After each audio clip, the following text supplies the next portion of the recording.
রাসূলুল্লাহ সাল্লাল্লাহু আলাইহি ওয়াসাল্লাম যখন এই দাওয়াত দিলেন, ইয়া আইয়ুহান নাস কুলু লা ইলাহা ইল্লাল্লাহ তুফলিহু, তোমরা লা ইলাহা ইল্লাল্লাহ বলো, সফল কাম হবে। আরবের কাফেরদেরকে মানছিল কেন? তার কারণ ওরা আল্লাহ চিনত না, আল্লাহ যে এক তা তারা মানত না। আল্লাহ এক একথাকে আরবের কাফেরা মানত। আল্লাহ ছাড়া কোনো সৃষ্টিকর্তা নেই, সর্বশক্তিমান নেই, এটাকে আরবের কাফেরা মানত। আসলে আপনাদের চেতনা সচেতন করার জন্যই প্রশ্নটা করা। ওরা লা ইলাহা ইল্লাল্লাহ মানেনি, কিন্তু লা রব্বা ইল্লাল্লাহ, লা মালিকা ইল্লাল্লাহ, লা খালিকা ইল্লাল্লাহ, লা কাদিরা ইল্লাল্লাহ, আল্লাহ ছাড়া কোনো রব্বুল আলামিন নেই, আল্লাহ ছাড়া কোনো সৃষ্টিকর্তা নেই, আল্লাহ ছাড়া কোনো রিজিকদাতা নেই, আল্লাহ ছাড়া কোনো সর্বশক্তিমান নেই, সব তারা বিশ্বাস করত। কোরআন কারিমে অনেক আয়াত আছে। আমার আকিদা বইটা, কোরআন সুন্নাহর আলোকে ইসলামী আকিদা বইটা যদি আপনারা পড়েন, দেখবেন এ বিষয়ে অনেক আয়াত আছে। শুধু আপনাদের স্মরণ করানোর জন্য একটা দুটো আয়াত বলি। আল্লাহ তাআলা কোরআন কারিমে বলছেন, ওয়ালা ইন সাআলতাহুম মান খালাকাস সামাওয়াতি ওয়াল আরদা লা ইয়াকুলুনাল্লাহ। হে রাসূল, আপনি যদি আরবের কাফেরদেরকে প্রশ্ন করেন আসমান জমিন কে বানিয়েছে, তারা বলবে যে আসমান জমিন সৃষ্টিকর্তা একমাত্র আল্লাহ। আল্লাহ তাআলা কোরআন কারিমে বলছেন, কুল মান রাব্বুস সামাওয়াতিস সাব'i ওয়া রাব্বুল আরশিল আযীম, সাত আসমান এবং আরশে আজিমের রব কে? আল্লাহ। আবু জেহেল কার কথা বলতো? আবু জেহেল বলতো লা রাব্বা ইল্লাল্লাহ। কুল মান বিয়াদিহি মালাকুতু কুল্লি শাইইন ওয়া হুয়া ইউজিরু ওয়া লা ইউজারু আলাইহি, সকল কিছুর মালিকানা, সার্বভৌমত্ব, ক্ষমতা কার হাতে? সর্বশক্তিমান কে? আবু জেহেল কার কথা বলতো? আবু জেহেলও বলতো লা রব্বা লা খালিকা লা মালিকা লা কাদিরা ইল্লাল্লাহ। এবং আবু জাহেল আল্লাহর ইবাদত করত। আবু জাহেল যে আলহাজ, আপনারা জানেন না? আবু জাহেল কিন্তু আলহাজ আবু জাহেল। দেখো আছে, হাসেন কেন? আমরা একবার হজ করে আলহাজ লেখি বড় বড় করে, আর আবু জাহেল কতবার হজ করেছে। শুধু হজ করেনি, কাবাঘরের খাদেম ছিল, কাবাঘরের হাজিদের পানি খাওয়াইছে, এবং সে কাবাঘরের গেলাপ পরিবর্তন করত, এবং আল্লাহর জন্য হজ করত, আল্লাহর কাছে দোয়া করত, আল্লাহুম্মা আল্লাহুম্মা ইন কানা হাযা হুয়াল হাক্কা মিন ইনদিক। আমরা যেমন আল্লাহকে ডেকে আল্লাহুম্মা বললে, আবু জাহেল আল্লাহুম্মা বলেই ডাকত।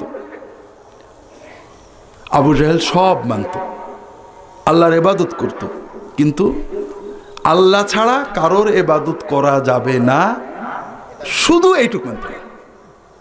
আল্লাহ সর্বশক্তিমান, সৃষ্টিকর্তা, রিজিকদাতা, সব মানত।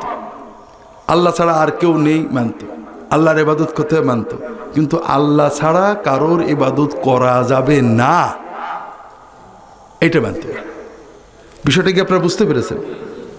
এখন প্রশ্ন হলো যে সব মানার পরও, আল্লাহ সর্বশক্তিমান, আল্লাহ দিলে কেউ ঠেকাতে পারে না, আল্লাহ ঠেকালে কেউ দিতে পারে না, সব বিশ্বাস করলো, কিন্তু তারপরও আল্লাহ ছাড়া আরো ইবাদত করতে হবে, এত জেদ করলো কেন?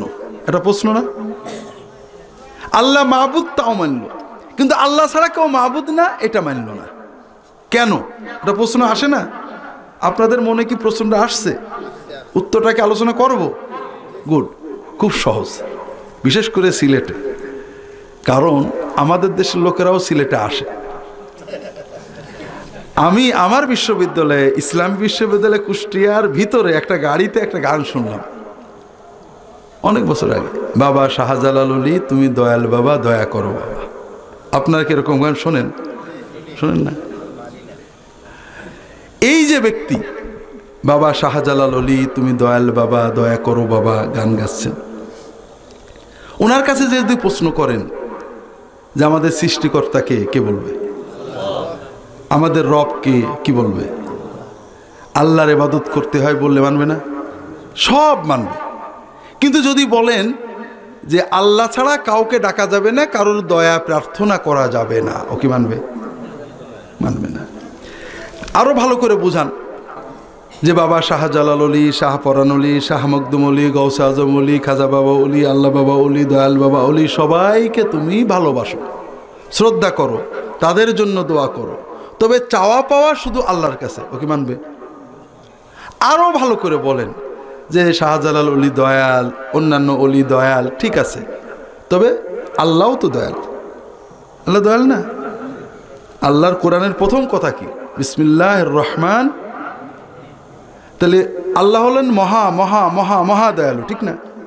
আপনি একটু ভালো করে বুঝান যে ঠিক আছে, শাহজালাল অলি, শাহপরান অলি, সব অলিদেরকে মহব্বত করো, তাদের জন্য দোয়া করো, তারা দয়াল, ঠিক আছে, তবে আল্লাহর দয়া যেহেতু বেশি, আল্লাহকে ডাইরেক্ট আল্লাহর কাছে চাও। মানবে? মাথা নরম করে থাকবে না গরম হয়ে যাবে? আবু জাহাল শতভাগ চিনে ফেলেছে। আবু জাহালের আর কোনো দোষ ছিল না, দোষ শুধু একটা জায়গায়, তারা বিশ্বাস করতেন যে আল্লাহই সব, আমরা আল্লাহর বান্দা, আল্লাহর ইবাদত করতে হবে, সবই করতেন।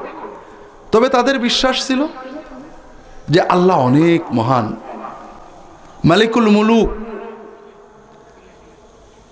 আমাদের মতো গুনাহগারদের দোয়া আল্লাহ শুনবেন না, আল্লাহর যেটা আল্লাহর দিতে হবে। কিন্তু আল্লাহর কাছ থেকে পেতে গেলে তুমি ডাইরেক্ট পাবা না। যেমন একজন রাজা, মহারাজা, মন্ত্রী, এমপি, আপনাদের সিলেটে তো সবসময় মন্ত্রী থাকে, আমাদের হিংসা হয়। মন্ত্রীর কাছে আপনি যাবেন, ডাইরেক্ট যেতে পারবেন? হ্যাঁ, পিএস ধরা লাগবে অথবা দলের কাউকে ধরতে হবে, ঠিক না? আবু জাহেল বলতো ওই রকম, তুমি আল্লাহকে ডাইরেক্ট দিতে পারো না। যেতে গেলে আল্লাহর যারা মাহবুব বান্দা তাদের আগে ধরতে হবে, যারা আল্লাহর সাথে সম্পর্ক করেছে। তুমি নামাজ নেই, কালাম নেই, ইবাদত নেই, বন্দেগী নেই, আল্লাহর কথা শুনো না, আর ডাকলেই হয়ে গেল।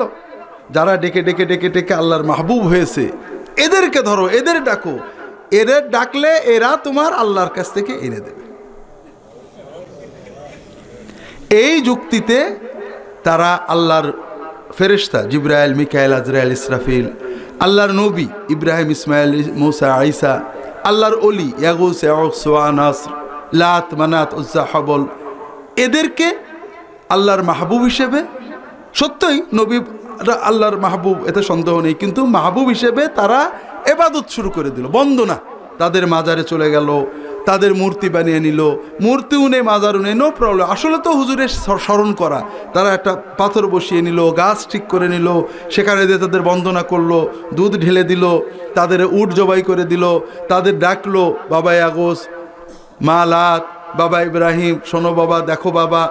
তখন তারা বিশ্বাস করতো যে এদের ডাকলে আল্লাহ এদের যে ভান্ডার দিয়েছেন সেটা থেকে বা আল্লাহর কাছে চেয়ে আমাদের দেবে। রাসূলুল্লাহ সাল্লাল্লাহু আলাইহি ওয়াসাল্লাম বললেন যে ইব্রাহিম, ইসমাইল, মুসা, ঈসা, ইয়াগুস, ইয়াউক, সুয়া, নাসর, জিবরাইল, মিকাইল, আজরাইল, ইসরাফিল, এদের মহব্বত করতে হবে, এদের জন্য দোয়া করতে হবে। কিন্তু চাওয়া পাওয়া কার কাছে? ইয়াকা না'বুদু। ব্যাস, আবু জাহেল গেল রেগে। এত বড় বেয়াদব, এতদিন ধরে আল্লাহর মাহবুব বান্দাদের ওসিলায় আমরা সব পেয়েছি, আর এখনো বলে যে মাহবুব বান্দাদের সাথে বেয়াদবি করতে হবে, ভক্তি করা যাবে না, ওর ধর আর মার। কথা কি বুঝতে পেরেছেন?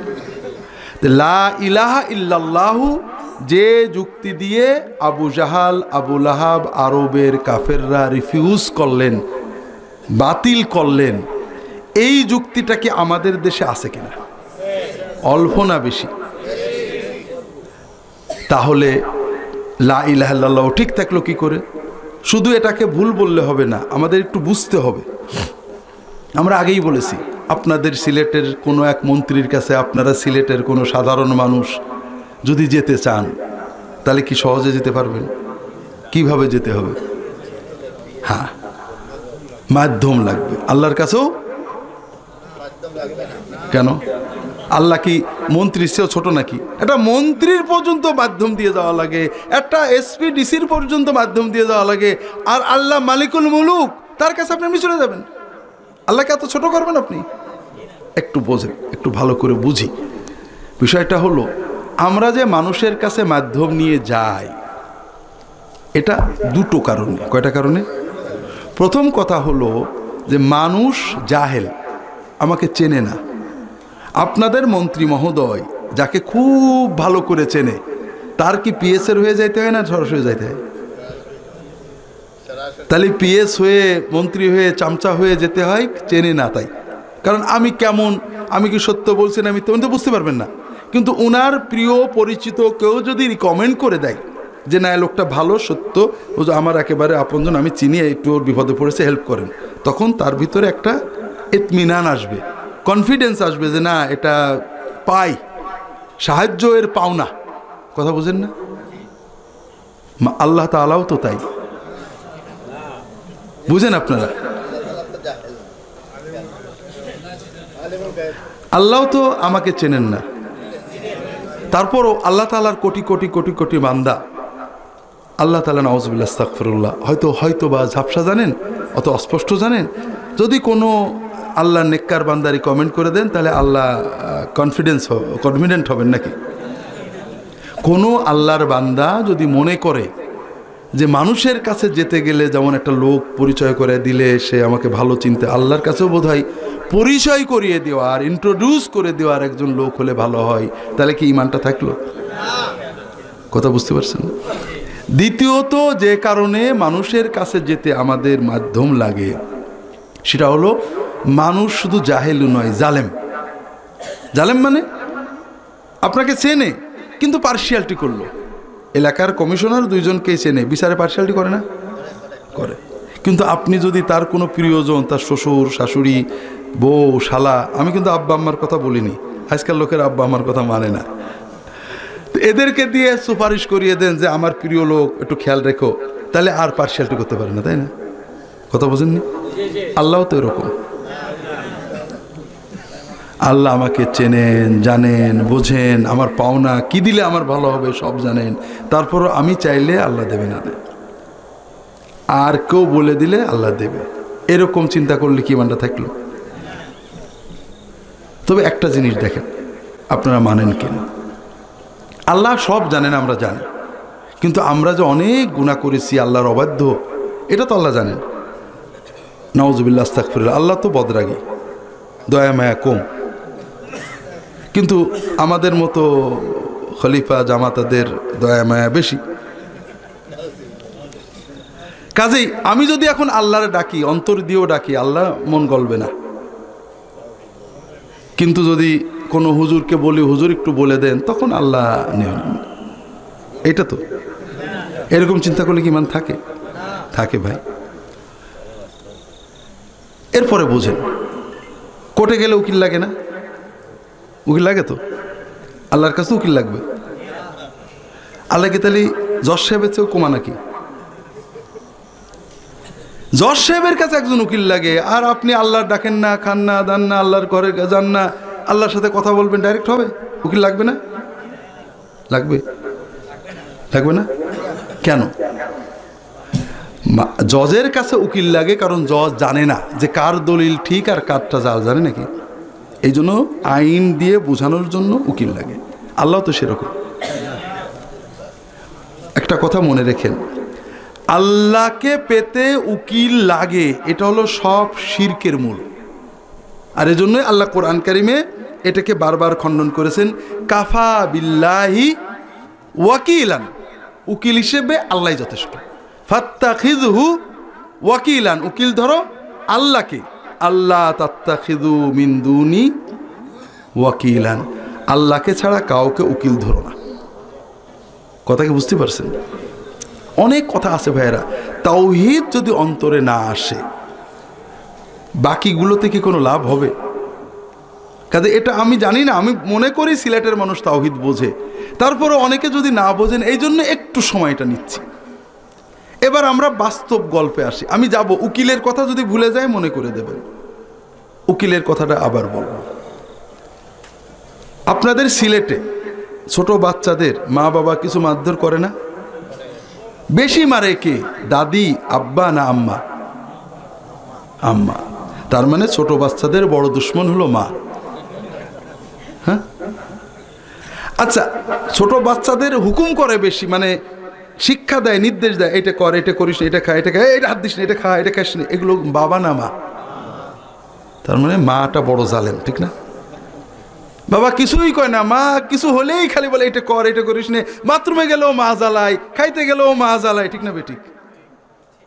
আচ্ছা, আমরা যারা ছোট থেকে বড় হয়েছেন, বাবার কথা কয়টা লঙ্ঘন করছে আর মায়ের কথা কয়টা লঙ্ঘন করছে? বেশি লঙ্ঘন করছে কার কথা? ঠিক না? বাবা 5টা বললে মোটামুটি 5টায় মানার চেষ্টা করছি, মা সারাদিন কয়েকশো বলে তার 12 আনাই উল্টোই দিছি, ঠিক না? তো এখন ওই সময় আমাদের ইমান ছিল, এখন ইমান গড়বড় হয়েছে। মনে করেন একটা 2 বছরের বাচ্চা, সে চিন্তা করলো আমার মা তো বদরাগী আর আমিও তো ভালো ছিলে না, মা 100টা হুকুম করলে 2টো মানি নে, আমি যদি মার কাছে কিছু বলি মা তো একটা বকা দেবেই, মা তো আমার কথা শুনবে না। তো এখন থেকে আমি মার কাছে যা চাওয়ার দরকার হয় খালার কাছে যে চাবো।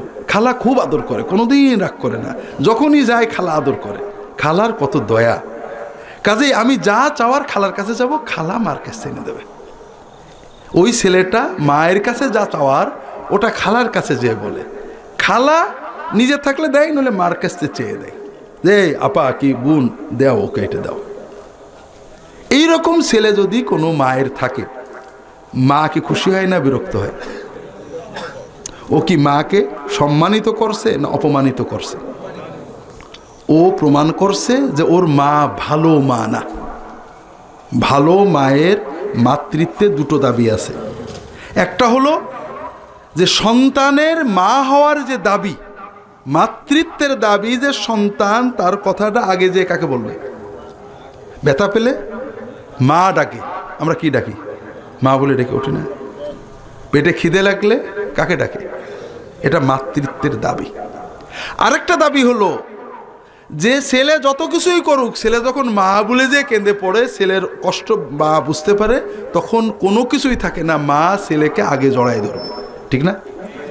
কোনো ছেলে যদি দাবি করে যে আমার মা খুব বদরাগী, আমি মায়ের খারাপ সন্তান, আমি চাইলে মা দেবে না খালা না বলা পর্যন্ত, সে কি মাকে সম্মানিত করছে না অপমানিত করছে? যে বান্দা মনে করে যে আমার সৃষ্টিকর্তা, আমার মালিক, আমার রব, আমার মাবুদ, আমি চাইলে দেবে না, আমি গুনাহগার, আমার মালিক চাইলে দেবে না, অন্য কেউ বলে দিলে দেবে, সে কি তার মালিককে মাবুদকে অপমান করছে না সম্মানিত করছে? অপমান করছে।